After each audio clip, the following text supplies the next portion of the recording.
Welcome to LiveLeanTV. I'm Brad Guthrow from LiveLeanTV.com. So guys, on today's episode of LiveLeanTV, I'm sharing the best foods high in omega-3 fatty acids, as well as the benefits of omega-3s. So you're probably already aware of this, but if you're new to LiveLeanTV, let me be clear. Not all dietary fat is bad for you. In fact, most dietary fat from natural sources is super healthy for you. And one of the main super fats that I want to talk about is omega-3 fatty acids. Now, there are many health benefits of omega-3 fatty acids. They include improving cardiovascular health, thus reducing the risk of the #1 killer of humans, cardiovascular disease. It can help boost your metabolism, strengthen your immune system and cellular functions. It can improve brain health and your mood, reduce stress and adrenal fatigue, increasing muscle building while decreasing muscle breakdown, as well as reducing body fat by improving insulin sensitivity. So all that sounds pretty important, right, for a nutrient? I think so. So let me ask you this. Do you think you are getting enough omega-3 fatty acids in your diet? Most people are not, including myself. As I shared in my recent post on the symptoms of hypothyroidism, Jessica and I work with an online naturopathic medical doctor to monitor our blood test results. So even though I'm eating a good amount of these best foods high in omega-3 fatty acids, my latest blood test results showed I could actually improve my omega-3 fatty acids to my omega-6 fatty acids ratio. So over the past 30 years or so, there has been a dramatic increase in the ratio of omega-6 fatty acids to omega-3 fatty acids. Now, this is mainly linked to diet, in particular, the standard American diet, also known as SAD. So, unlike over 30 years ago, today's standard American diet contains an overwhelming amount of omega-6 fatty acids. So foods high in omega-6 fatty acids include most processed foods, especially those that contain vegetable oils such as corn oil, safflower oil, sunflower oil, soybean oil, cottonseed oil, and peanut oil. And on top of that, the standard American diet does not contain very many of these best foods that are high in omega-3 fatty acids. So all of this often leads to an omega-6 to omega-3 fatty acid ratio of like 20-1. For some people who eat nothing but processed food, this omega-6 to omega-3 fatty acid ratio can be as high as 50-1.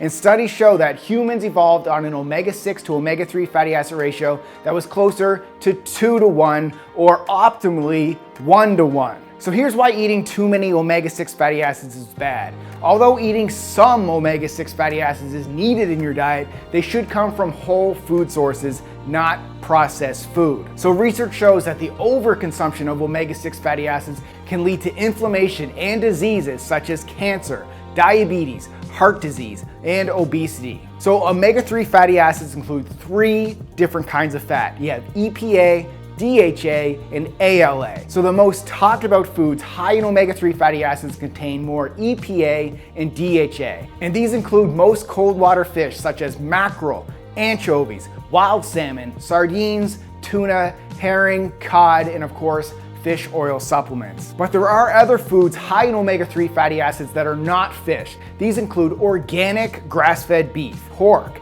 and grass-fed butter, as well as wild meat like buffalo and elk, and of course, one of my favorites, free-range organic whole eggs. And yes, it's important to eat grass-fed meat and dairy rather than conventional grain-fed meat and dairy. Now the reason for this is simple. Grass-fed beef is higher in omega-3 fatty acids, while grain-fed beef is higher in omega-6 fatty acids. And then we have foods high in the omega-3 fatty acid ALA, which tends to be more plant-based, such as chia seeds, flax seeds, flaxseed oil, walnuts, hemp seeds, and almonds. Now, if you eat a lot of these foods that are high in omega-3 fatty acids, my next question is very important. Are you cooking these foods wrong? More studies are now being done on how the way you cook your food may affect the content and quality of the omega-3 fatty acids. So for example, omega-3 fatty acids are a polyunsaturated fat. So when you expose omega-3 fatty acids to high heat, like frying,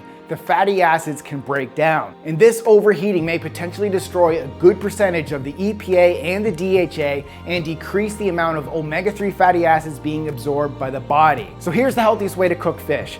baking or boiling, as opposed to frying or microwaving. It preserves the highest amount of EPA, the DHA, and the omega-3 fatty acids. So bottom line here, guys, eat more of these foods high in omega-3 fatty acids and reduce the amount of foods high in omega-6 fatty acids. So for example, aim to eat 2 to 3 servings of wild-caught fish like wild salmon. Consume grass-fed beef and grass-fed butter rather than conventional grain-fed, and reduce the consumption of vegetable oils and processed foods. And you could also supplement daily with a fish oil. By improving your omega-3 to omega-6 ratio, you will help decrease the inflammation in your body and reduce the risk of these inflammatory diseases. So guys, we get it. Adding more fish and other foods high in omega-3 fatty acids may sound boring, but when you cook them properly with spices, you can make them taste delicious. So if you want help with meal plans and recipes that use these foods and make them taste delicious, go check out our group coaching platform, Team Live Lean. You'll get access to over 200 cooking recipe videos, weekly meal plans, grocery lists, and a new 4-week workout program every month. I'll put a clickable link in the video description below. Go check it out, guys. And of course, thanks for watching, and keep living lean.